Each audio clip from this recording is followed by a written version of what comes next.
Hello everyone, welcome back. In this video, I will show you how to buy Bitcoin on crypto.com in 2025.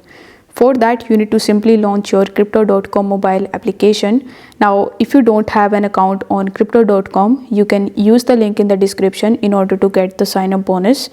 Now, once you are on the home page of crypto.com, you will see Bitcoin in favorites. So you need to tap on it in order to view its chart and its current price. So the interface of it will look something like this.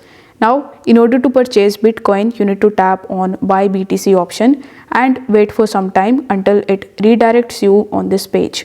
Now over here, you just have to enter the amount of BTC that you want to purchase, or you can even use these presets like $25, $100, $500, or you can even add your own amount that you want to spend in order to purchase Bitcoin.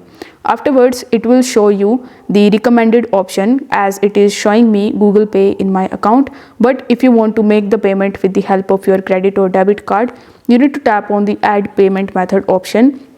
And now you just have to simply tap on the credit or debit card option and you need to basically link your card with it.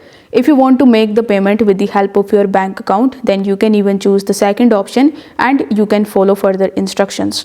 Now, after selecting the option, you just have to simply tap on the buy BTC option in the bottom, and then it will show you all the review of the transaction, like the amount, rate, fees, etc. So you just have to tap on the confirm option and then you just have to make the transaction. Once your transaction is completed, within few seconds, you will get your Bitcoin in your crypto.com account. Now, if this video helped you out, don't forget to like the video and subscribe to the channel. Thank you so much for watching.